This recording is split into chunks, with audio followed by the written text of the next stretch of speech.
Hello, I'm Charlotte Francis. I'm a QC consultant in the R&D department at Sage VIP. I'm going to be running through the changes that have been made to our new and history payslips on the update to release 4.3b.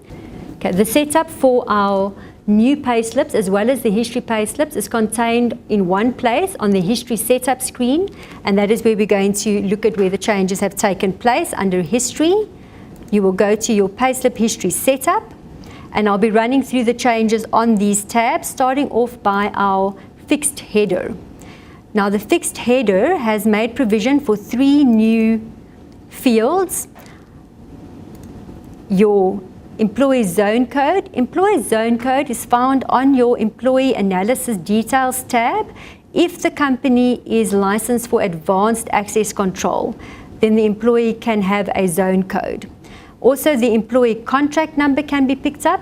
This is a personnel module field on the supplementary details screen. And then your employee SSC number for Namibian companies. I'm going to go show you where these fields exist in your payroll. You are able to set your default language. You can edit these fields as well as your alternate language. Before I show you where these fields are in your payroll, the same fields are available under the Secure Header tab. For demonstration purposes, I'm not going to set them up for us, but you are able to find the same codes on this tab. If we go look at our Namibian company and we go to an employee screen, on their Statutory Details tab, here is where you will find the SSC number. On the personnel module, under the supplementary option, you will find the contract number. And again, on the employees analysis details tab, you will find your zone code. It's not a compulsory field. It is up to the user's discretion to use that value.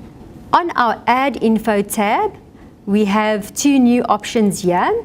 We always used to have reference numbers, which refer to the reference number on the deduction screen. The deduction amounts have reference numbers.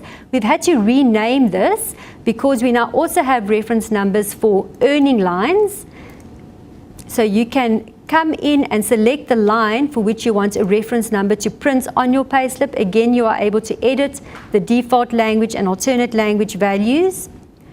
There's also under your sundry amount a new field to pick up the private medical aid value. Let's go and look where these fields are on our system. All right, on our payslip screen, under earnings, there is a reference tab, and this is where you can enter reference numbers for your earning values on the payslip. The MHS screen is unique to the RSA companies, so we will go and look at that in an RSA company. This employee has a private medical aid, and here is his contribution that he makes, which we've set up to print on his payslip. Okay, I'm pausing just to find my next place.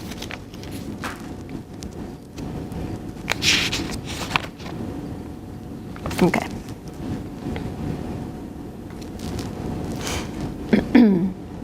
There are 2 payslip layouts.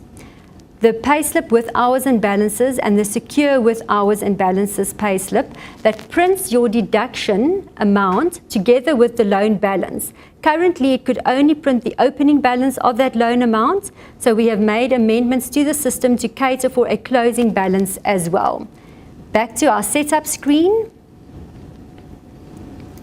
Under your Generals tab, you will find hours and balance payslips. And if we tick this option, it will now print the closing balance instead of the opening balance on your payslip. It has warned you that you should amend the titles that print on your payslip.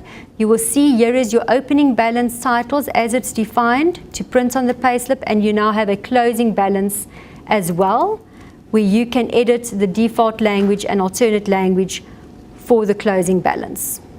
Back to our General tab. In the past, you either could print current period totals or you could print memos on the payslip, one or the other. A third leg has been added to the selection called the sundry information. If one selects this option, you are able to select print email address for your employee or their job title. You are also able to pick up sundry fields in other African countries. I'm going to show you where that field is on the Statutory Details tab. If we were to go to our employee to change their record, Statutory Details, it's these sundry values that can be printed on the payslip. Please take note that only 3 of these values can be printed at a time. You cannot print all 7 of them. You need to select 3.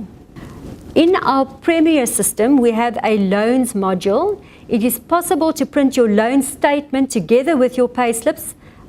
With our new feature, we have added a loans tab. This loan statement will print the same headings as you find on your payslips, and you can determine which loans you want to have printed on that statement. So let's have a look at our loans tab. You would indicate here that you want to print the statement, select which loan types you want to have printed, and which loan statuses you would like to print on your payslips. I'm going to take us through a process of printing a payslip so that we can see where these changes have been made. We're going to print new payslip. I'm going to print it for secure with hours and balances. At print time selection, there are 2 new fields here, your employee's surname. The employee's surname is a case-sensitive field, and the whole surname has to be typed in order for the system to find the employee. The second field that's new on the screen is your print payslip for ESS employees. This is only available in Premier for companies that are licensed for the ESS module. They get their payslips via ESS, but in this instance, if we tick this option, they will also be able to get a hard copy payslip. Just asking me an ESS question. Do you want to recalculate? This is a feature we brought in a previous update. Very good idea to always recalculate your payslips before final printing. Here on our header, we can see that the employee zone code prints together with the employee contract number. If I was in a Namibia company, I would have had the SSC number printing in this position. Here is my secure header, which is the header that falls underneath the sealed flap. Remember, I did not set up these codes for my secure header, so they do not print here. My loan deduction has been taken off the balance amount, giving me a closing balance. The new sundry values are found in this position. We selected to print the employee's email as well as their job title. I have not selected sundry values in this company because it is a South African tax country. And under additional info, I have my reference number for the earnings I set up, as well as my private medical aid value. You'll see that I have a second page, which is my loan statement, same headers as the payslip, and the loans that I selected to print are printed on this page. Please remember that all the features you have just seen are also available for your history payslips. And that brings us to the end of the presentation concerning your payslips. Happy processing.